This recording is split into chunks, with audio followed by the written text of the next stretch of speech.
सम्मानित साथियों, जय भीम, जय भारत। मैं दद्दू प्रसाद, पूर्व कैबिनेट मंत्री, उत्तर प्रदेश शासन एवं राष्ट्रीय संयोजक सामाजिक परिवर्तन मिशन, आपसे इस वीडियो के माध्यम से बातचीत कर रहा हूं। 10 मार्च 2022 को पंजाब, उत्तर प्रदेश, उत्तरांचल एवं गोवा और मणिपुर विधानसभा के चुनाव परिणाम घोषित हुए और इस चुनाव परिणाम ने विशेषकर उत्तर प्रदेश विधानसभा के चुनाव परिणामों ने पूरे देश में सामाजिक बदलाव के लिए बहुजन आंदोलन को भारी धक्का पहुंचाया और पूरे देश में जो अम्बेडकरवादी लोग हैं, मानवर कांशीराम जी के विचारों को कामयाब बनाने वाले लोग हैं, उनमें निराशा और हताशा साफ तौर पर देखी जा रही है। खास करके इस बात के लिए कि उत्तर प्रदेश विधानसभा के चुनाव में बहुजन समाज पार्टी का प्रदर्शन लगभग 10% वोटों की गिरावट दर्ज की गई है और उसकी सीटों की संख्या 206 से घटकर 80 और 80 से घटकर 19 और 19 से घटकर मात्र एक विधानसभा सीट पर रह गई है। तो बहुजन समाज पार्टी को केवल लोगों ने राजनीतिक दल के रूप में नहीं बल्कि एक आंदोलन के रूप में हम सब लोगों ने मिलकर तैयार किया था।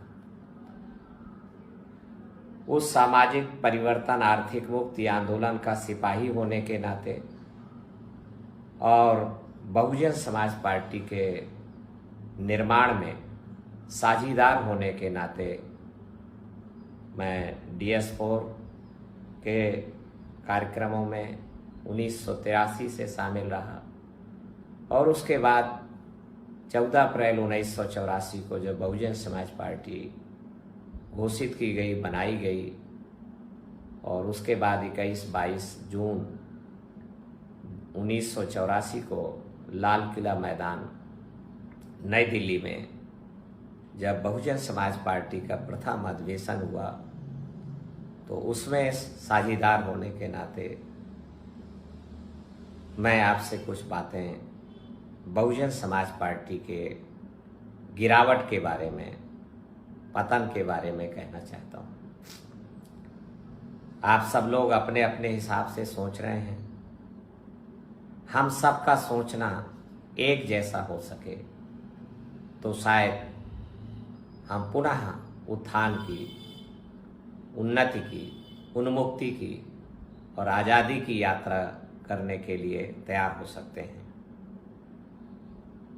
बहुजन समाज पार्टी के प्रदर्शन में यह गिरावट यकायक नहीं हुई है। जिस तरीके से बहुजन समाज पार्टी यकायक नहीं बनी थी बल्कि एक लंबे संघर्ष का परिणाम था, उसी तरीके से बहुजन समाज पार्टी यकायक गिरी नहीं है बल्कि उस आंदोलन को छोड़ देने के कारण ये आहिस्ता आहिस्ता क्रमशः गिरावट आई है।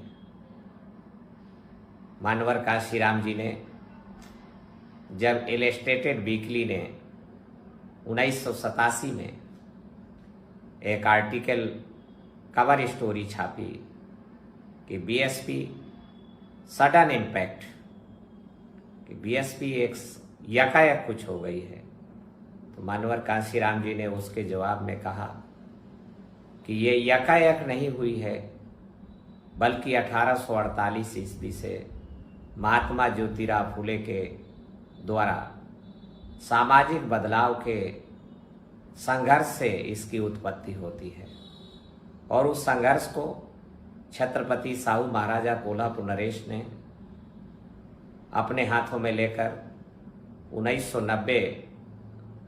1890 से गतिमान प्रदान किया और उसके बाद परम पूज्य बाबा साहब अम्बेडकर को एक महानायक के रूप में 21-22 मार्च 1920 को साहू महाराजा ने रिकॉग्नाइज किया और भारत देश के लोगों से इंट्रोड्यूस कराया कि आपका मुक्तिदाता साबित होगा। और बाबा साहब अम्बेडकर की गैर हाजिरी में मानवर काशीराम जी ने इस आंदोलन को ऊंचाइयों तक और बुलंदियों तक पहुंचाने का काम किया। वो संघर्ष क्या है, वह आंदोलन क्या है? वो आंदोलन इस देश में जो ऊर्ध्वाधर खड़ी हुई ऐसी सामाजिक व्यवस्था है जिसमें ऊपर तरफ 15% आबादी शोषक वर्ग है, ब्राह्मण क्षत्रिय वैश्य के रूप में पूरा भारत उनको जानता है। इसके नीचे तरफ शोषित वर्ग है जिसको शूद्र और अनुसूचित जात, जनजाति, पिछड़ा वर्ग और धार्मिक अल्पसंख्यक समुदाय मुस्लिम, सिख, बुद्धिस्ट और जैन और ईसाई के रूप में हम सभी लोग जानते हैं।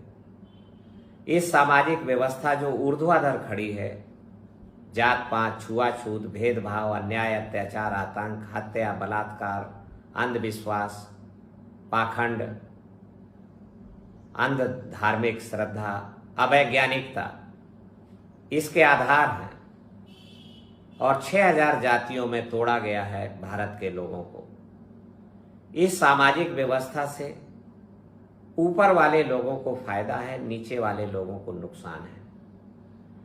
जो लोग इसको नुकसान को समझ रहे हैं, जागरूक हो जाते हैं, चेतना संपन्न हो जाते हैं, वो लोग इस व्यवस्था को बदलने के काम में लग जाते हैं। वो इसको हिलाते हैं और हिला करके यूं करते हैं। खुशी की बात है कि बाबा साहब अम्बेडकर के द्वारा लिखा गया भारत का संविधान इसकी अनुशंसा करता है, सामाजिक बदलाव के लिए एक आयाम, एक रास्ता देने की रास्ता प्रशस्त करता है। जिनको फायदा है गैर बराबरी से, वो इसको गैर बराबरी बनाए रखना चाहते हैं, स्टेटस को चाहते हैं। पर जिनको नुकसान है, अपमान है, बेइज्जती है, जुल्म ज्यादती है, शोषण है, उत्पीड़न है, गरीबी है, गुलामी है, वो लोग इस देश की व्यवस्था को बदलना चाहते हैं। जो सबसे ज्यादा दुखी है, पीड़ित है, अपमानित है, वो इसकी पहल करता है। पर जो सबसे ज्यादा पीड़ित है, अपमानित है, वो अकेले सक्षम नहीं है बदलाव करने में। इसलिए उसकी जिम्मेदारी बनती है कि जो कम दुखी हैं, कम पीड़ित हैं, कम अपमानित हैं, कम नीचे गिराए गए हैं, पर वो कम गिराए गए, यहां पर है वो, तो उनको रजामंद किया जाए, तैयार किया जाए कि भाई ये गिरावट तो आपकी भी, अपमान तो आपका भी है। तो इसलिए बहुजन समाज पार्टी इस सामाजिक बदलाव की प्रक्रिया का, इस सामाजिक परिवर्तन के आंदोलन की उत्पत्ति है, इससे उपजी है, पैदा हुई है। और जैसे जैसे सामाजिक परिवर्तन की विचारधारा और इसके साथ समवेत होने की भावना जन समुदाय में बढ़ती गई, जन समर्थन बढ़ता गया, सामाजिक बदलाव के लिए जैसे जैसे ज्यादा लोग रजामंद होते गए, वैसे वैसे ही बहुजन समाज पार्टी के वोट बैंक में, जनाधार में, वोट शेयर में इजाफा होता गया, बढ़ोतरी होती गई। इसलिए मैं कहना चाहता हूं कि बहुजन समाज पार्टी का जन समर्थन जो 31% तक 2007 तक लगातार बढ़ा है, वह सामाजिक बदलाव की प्रक्रिया और सामाजिक बदलाव के स्वीकार्यता के कारण बढ़ा है। इसके साथ ही साथ मानवर काशीराम जी ने कहा कि जिस समाज की गैर राजनीतिक जड़ें मजबूत नहीं होती हैं, उस समाज की राजनीति कामयाब नहीं होती है। तो बामसेफ और DS4 के माध्यम से मानवर कांशीराम जी ने गैर राजनीतिक जड़ों को मजबूत करने का काम किया। DS4 एक संघर्षात्मक आंदोलन था जो मुद्दे दलितों, पिछड़ों, आदिवासियों और धार्मिक अल्पसंख्यक समुदायों के लिए महत्वपूर्ण हैं, उन मुद्दों की तरफ समाज का ध्यान दिलाया गया और उनका जन समर्थन अर्जित किया गया और आहिस्ता आहिस्ता जातियों में तोड़े गए लोग जुड़ते गए और बहुजन समाज बनाने की प्रक्रिया मजबूत होती गई।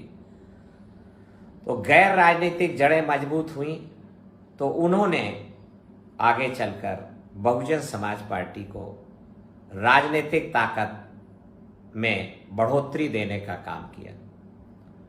1986-87 में बामसेफ का सरकार के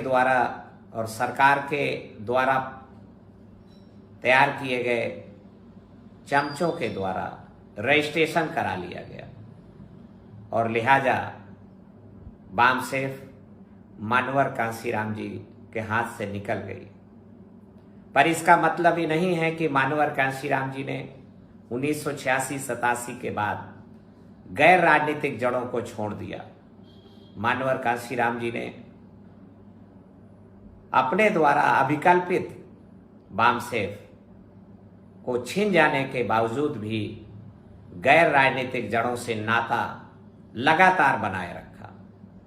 वो भारत के जिस कोने में गए उन्होंने बामसेफ का नाम तो उनके हाथ से निकल गया था, पर बामसेफ के जो जान थी, बामसेफ के जो प्राण थे, जो अधिकारी कर्मचारी हमारा बौद्धिक वर्ग, उससे मानवर कांशीराम जी लगातार उनका मोटिवेशन, उनका प्रेरणा और उनकी सक्रिय योगदान लगातार बना रहा। उनके योगदान और उनकी सलाह मशविरा, जो 3 चीजें मानवर कांशीराम जी ने कही कि पे बैक टू सोसाइटी, जिस समाज से हम निकल के आए हैं उस समाज को देना है। तो हम क्या दे सकते हैं? एलिनेशन ऑफ इलीट क्लास, जो हमारे बौद्धिक वर्ग का समाज से पृथकीकरण हो गया या उन्होंने अपने आप पृथक कर लिया है, उसको उन्होंने पे बैक टू सोसाइटी के साथ संबद्धीकरण में, पृथकीकरण को संबद्धीकरण में बदल दिया और ताकत बनने लगी। आज आंदोलन का निर्माण हुआ। तो इसलिए ये नहीं कहा जा सकता कि बामसेफ का कांग्रेस के द्वारा रजिस्ट्रेशन करा लेने के कारण मानवर कांशीराम जी का नाता बामसेफ से समाप्त हो गया। नहीं, मैं यहाँ पर यह स्पष्ट करना चाहता हूँ कि मानवर कांशीराम जी ने बौद्धिक वर्ग से, गैर राजनीतिक जड़ों से, संघर्षात्मक आंदोलन से उन्होंने कहा कि नॉन वायलेंस मिलिटेंसी, अहिंसात्मक लड़ाकूपन। तो इसलिए गैर राजनीतिक जड़ों की मजबूती के कारण बहुजन समाज पार्टी मजबूत हुई। बहुजन समाज बनाने की प्रक्रिया तेज होने के कारण बहुजन समाज पार्टी मजबूत हुई और सामाजिक परिवर्तन आंदोलन से गहरा नाता होने के कारण जैसे जैसे सामाजिक बदलाव के आंदोलन को जन समर्थन मिला तो बहुजन समाज पार्टी मजबूत होती गई। पर जब 2007 के पश्चात शोषक वर्ग को, यथास्थितिवादी ताकतों को बहुजन समाज पार्टी में इन्फिल्ट्रेशन हुआ, घुसपैठ हुई, मानवर कांशीराम जी ने साफ तौर पे पत्रकारों को 1987 में ही कहा कि उच्च वर्ग के लोग बहुजन समाज पार्टी के मतदाता हो सकते हैं, पर उनमें घुसपैठ करने की इजाजत नहीं दी जाएगी और नायकत्व तो नहीं दिया जाएगा। नायकत्व तो पिछड़े वर्गों के हाथ में ही रहेगा। पर 22 अक्टूबर 2003 को मानवर कांशीराम जी के इस निर्देश के बावजूद सतीश चंद्र मिश्रा को बहुजन समाज पार्टी का राष्ट्रीय महासचिव बनाया गया। उन दिनों मानवर कांशीराम जी बत्रा हॉस्पिटल दिल्ली में अपना उपचार कराने के लिए, इलाज कराने के लिए भर्ती किए गए थे।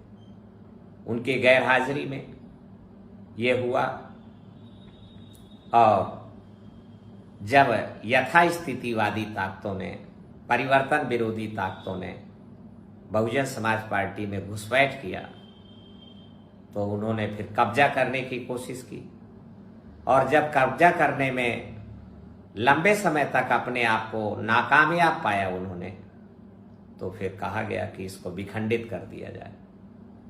तो इन्फिल्ट्रेशन, पजेशन और सेबोटेशन, ये 3 प्रक्रियाओं की बहुजन समाज पार्टी शिकार हो गई और लिहाजा जब यथास्थितिवादी ताकतों को उत्तर प्रदेश के 2009 के लोकसभा चुनाव में हिस्सेदारी ज़्यादा दी गई और परिवर्तनकारी लोगों को हिस्सेदारी घटा दी गई, अर्थात पिछड़े वर्गों की हिस्सेदारी जो लगभग 50% बनती है, 80 लोकसभा सीटों में से 40 बनती है, 40 को घटा करके 17 लोकसभा सीटों पर ले आया गया।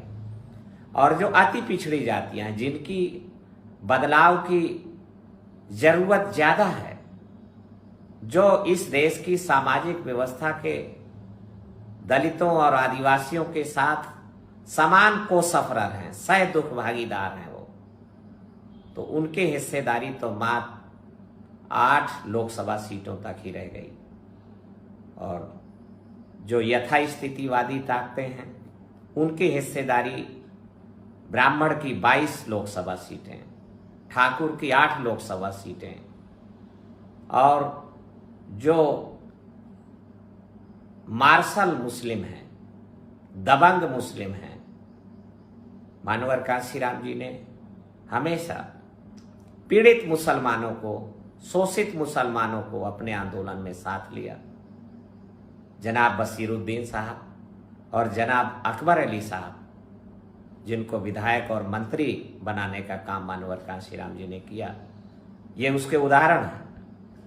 पर 2009 के लोकसभा चुनाव में एक भी शोषित पीड़ित मुसलमान को टिकट नहीं दिया गया और सारा के सारे 12 सीटें दबंग और आपराधिक पृष्ठभूमि से जुड़े हुए मुसलमानों को दिया गया। तो 22 ब्राह्मण, 8 ठाकुर, 30 और 12 मुस्लिम, तो 42 का शेयर और 17 लोकसभा सीटें अनुसूचित जातियों के लिए आरक्षित हैं, उसको घटा ही नहीं सकते। तो लिहाजा पिछड़े वर्गों के हिस्से में और कम सीटें बची और इस कारण से जिसकी जितनी संख्या भारी उसकी उतनी हिस्सेदारी का उल्लंघन किया गया और पिछड़े वर्गों की हिस्सेदारी लगभग समाप्त करने की दिशा में आगे बढ़े। तो बहुजन समाज पार्टी के जनाधार में गिरावट दर्ज की गई। 31% वोट जो 2007 में थे वो घटकर 2009 के लोकसभा चुनाव में 27% हो गए और ये घटोत्तरी गिरावट लगातार जारी रही, क्योंकि बहुजन समाज पार्टी ने नायक के निर्देश पर, बहन मायावती के निर्देश पर गैर राजनीतिक जड़ें काट दी गई। गैर राजनीतिक जड़ों से 2007 के बाद नाता छोड़ दिया गया। उद्देश्य की पवित्रता, जो एक महान उद्देश्य जो तथागत बुद्ध ने निर्धारित किया था कि इस देश में समता, स्वतंत्रता, बंधुत्व और न्याय पर आधारित सामाजिक व्यवस्था की स्थापना करने के लिए उन्होंने एक संघ, बुद्ध संघ का निर्माण किया और वो पूरे भारत में छा गया, फैल गया। तो उस महान उद्देश्य की पवित्रता 2007 के बाद समाप्त कर दी गई और उस आंदोलन का उद्देश्य केवल सत्ता प्राप्त करना रह गया।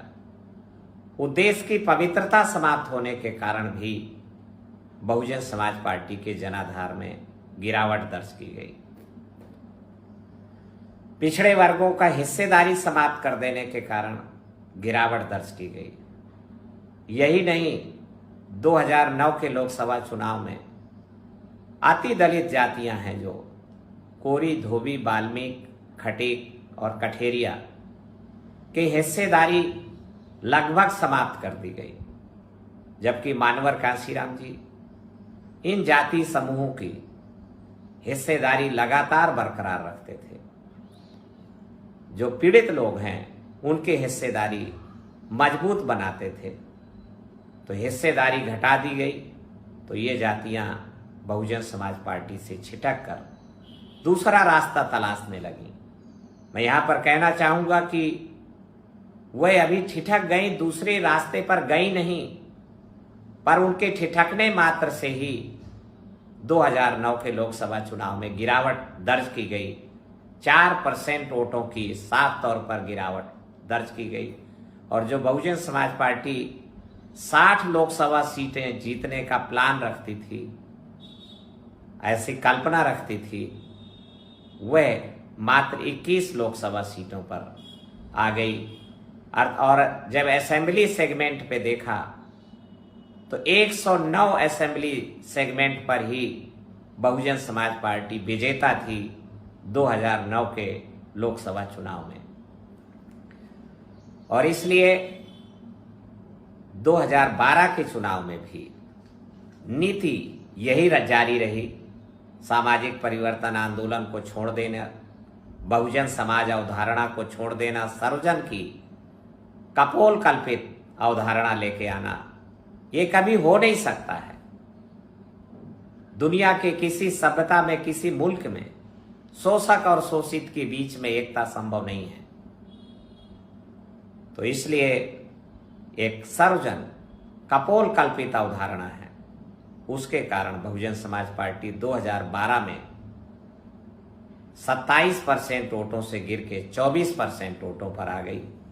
206 विधानसभा से गिर के 80 विधानसभा सीटों पर आ गई।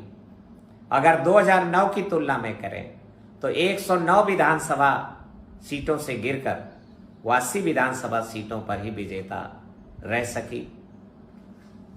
और ये गिरावट नीतियों में बदलाव कर देने के कारण, परिवर्तन की, बदलाव की, बहुजन समाज बनाने की, जिसकी जितनी संख्या भारी उसकी उतनी हिस्सेदारी, नीतियों को छोड़ देने के कारण केवल उत्तर प्रदेश में ही गिरावट नहीं दर्ज की गई, बल्कि पंजाब के चुनाव में भी और उत्तरांचल के चुनाव में भी गिरावट दर्ज की गई। और 2014 के लोकसभा चुनाव में यह गिरावट नीचे गिरकर 22% वोटों पर आ गई। और पंजाब में तो बुरा हाल हो गया। दिल्ली विधानसभा के चुनाव में 16% वोटों से गिरकर 5% वोटों पर आ गए। उत्तरांचल के 12% वोटों से गिरकर वो 8% वोटों पर आ गए। हरियाणा 14% वोटों से गिर के 4% वोटों पर आ गया। तो इसलिए अचानक गिरावट नहीं आई है। और 2017 के विधानसभा चुनाव में उत्तर प्रदेश के, जो पंजाब उत्तरांचल के साथ ही हुए, तो उसमें Bahujan Samaj party vote share को सस्टेन करने में कामयाब रही। उत्तर प्रदेश में मात्र, पर दिल्ली, हरियाणा और उत्तरांचल और पंजाब में वोट शेयर में भारी गिरावट दर्ज की गई। और 2019 का जो लोकसभा चुनाव आया, तो मैं यहां पर एक बात और कहना चाहता हूं कि 2017 के विधानसभा चुनाव में उत्तर प्रदेश का संपूर्ण दलित बुद्धिजीवी वर्ग, चाहे अधिकारी कर्मचारी हो, अथवा बेरोजगार नौजवान हो जो शिक्षित है, शिक्षित बेरोजगार, उन सब ने एक स्वर से बहुजन समाज पार्टी को समर्थन दिया। मेरी जानकारी में करीब 25 अधिकारी कर्मचारी ऐसे हैं जिन्होंने बहुजन समाज पार्टी को सत्ता में लाने के लिए अपने परिवार को दांव पे लगा दिया, अपने घर का लगभग 10 करोड़ रुपया न्यौछावर किया, चुनाव लड़ाया अपने पत्नी को, अपने भाई को, अपने बेटे को, पर सीटों की संख्या घटकर 19 आ गई। वह दलित समाज का अधिकारी कर्मचारी वर्ग, शिक्षित बेरोजगार वर्ग एकजुट होकर के भी बहुजन समाज पार्टी की गिरावट को रोकने में सफल नहीं हुआ। क्यों? कि वो गैर राजनीतिक जड़ें की तरफ उनका भी ध्यान नहीं था। जिसकी जितनी संख्या भारी उसकी उतनी हिस्सेदारी पर उनका भी ध्यान नहीं था, और बहुजन समाज बनाने की प्रक्रिया पर उनका भी ध्यान नहीं था। लिहाजा वो गिरावट को रोकने में नाकामयाब हो गए, और ये गिरावट 2019 में भी बरकरार रहती अगर मानवर कांसीराम जी के मुझ जैसे कुछ पागल चेलों ने एक अभियान नहीं चलाया होता कि 2019 के लिए भाजपा रोको, आरक्षण बचाओ, संविधान बचाओ, और संविधान बचाने के लिए, आरक्षण बचाने के लिए भाजपा को हराना जरूरी है, और भाजपा को उत्तर प्रदेश में हराने के लिए सपा बसपा गठबंधन कराना जरूरी है। तो करीब 25 जिलों में हम लोगों ने संगोष्ठियां, सेमिनार आयोजित किए। माननीय बहन कुमारी मायावती को ज्ञापन भेजे गए, और अखिलेश यादव को ज्ञापन भेजे गए कि भाजपा को हराने के लिए सपा बसपा गठबंधन जरूरी है, संविधान बचाओ, आरक्षण बचाओ। 11 नवंबर 2017 से अभियान चालू हुआ, और 17 दिसंबर को आगरा और मुरादाबाद, अलीगढ़, बांदा, झांसी, कानपुर, लखनऊ में, मेरठ में इस तरीके के सेमिनार आयोजित किए गए। तो इन दोनों नेताओं ने, माननीय बहन कुमारी मायावती और अखिलेश यादव ने जन दबाव में आकर गठबंधन तो कर लिया, सपा बसपा गठबंधन का, पर बेमन से और विलंब से किया गया। ये गठबंधन वो चाहते तो 2018 में घोषित कर देते, क्योंकि फूलपुर और गोरखपुर लोकसभा की सीटें में भारतीय जनता पार्टी को बहुजन समाज बनाकर पराजित कर दिया गया था 15 मार्च 2018 को, जो परिणाम घोषित हुए। तो वो संकेत था कि सपा बसपा गठबंधन मिल जाए, पर दोनों सीबीआई के चंगुल में फंसे होने के कारण गठबंधन करने की घोषणा करने का साहस नहीं कर सके। दबाव में आकर 12 जनवरी 2019 को उन्होंने गठबंधन घोषित किया, जब बहन मायावती के जन्मदिन के 3 दिन पहले, ताकि 15 जनवरी को धन वर्षा कराई जा सके, गठबंधन घोषित हुआ। पर इसके उद्देश्य पवित्र नहीं थे, लिहाजा अपेक्षित परिणाम सामने नहीं आए। ये जन स्वीकार नहीं हो सका ये गठबंधन।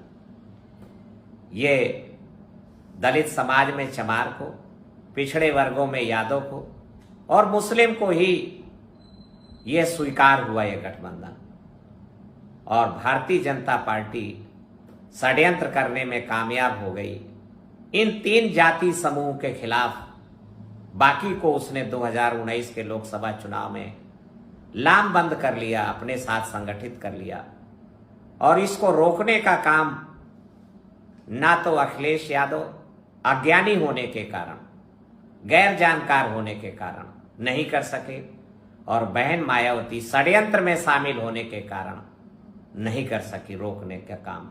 और लिहाजा जो ये गठबंधन 60 लोकसभा की सीटें जीत सकता था और भारतीय जनता पार्टी को पराजित किया जा सकता था, वो पराजित नहीं किया जा सका और 10 लोकसभा सीटें बहुजन समाज पार्टी और 5 लोकसभा सीटें समाजवादी पार्टी मात्र जीतने में कामयाब हुई। माननीय अखिलेश यादव की जीवन साथी डिंपल यादव भी कन्नौज की लोकसभा सीट हार गई। तो इस तरीके से मैं कहना चाहता हूं कि यह गिरावट यकायक नहीं आई है और 21-22% वोट शेयर दोनों पार्टियों के पास था। दोनों का मिलाकर के लगभग ये 41-42% वोट शेयर बनता है। 41-42% वोट शेयर में तो ये केवल 15 लोकसभा सीटें जीत पाई। यह आश्चर्यजनक है 2019 का लोकसभा चुनाव परिणाम। अगर उनके अंदर बहन मायावती माननीय अखिलेश यादव के अंदर तड़पन होती भारतीय जनता पार्टी को परास्त करने की, तो वो इसकी समीक्षा करके 2022 के लोक विधानसभा चुनाव के लिए प्रबंधन कर सकते थे। पर मैं कहना चाहता हूं कि इन दोनों नेताओं के अंदर भारतीय जनता पार्टी को पराजित करने की तड़पन नहीं है, इच्छा शक्ति नहीं है और लिहाजा 3 जून 2019 को बहन मायावती ने गठबंधन एक तरफा तोड़ दिया। 3 जून 2019 को लिहाजा सहानुभूति माननीय अखिलेश यादव को मिली और उस सहानुभूति की नाव में बिना संघर्ष की सहानुभूति हमने अनेक बार मिलकर माननीय अखिलेश यादव से संघर्ष करने का आह्वान किया। हमने साफ तौर पे कहा कि घर छोड़ो और घर से बाहर निकलो, संघर्ष करो, तो हम ही नहीं पूरा उत्तर प्रदेश, पूरा भारत, बहुजन समाज, दलित, पिछड़े, आदिवासी, मुस्लिम सब आपके साथ होंगे। जो लड़ेगा वो आगे बढ़ेगा, जो निहुर जाएगा हमारे जालिमों से, हमारे दुश्मनों से, वो मिट्टी में मिला दिया जाएगा, गुलाम बना लिया जाएगा। पर माननीय अखिलेश यादव ने इस पे गौर नहीं किया। उन्होंने घर नहीं छोड़ा। हमने कहा कि आप प्रधानमंत्री तक जा सकते हैं, तो वो डरे। उन्होंने कहा नहीं नहीं नहीं, चुप रहिए, चुप रहिए।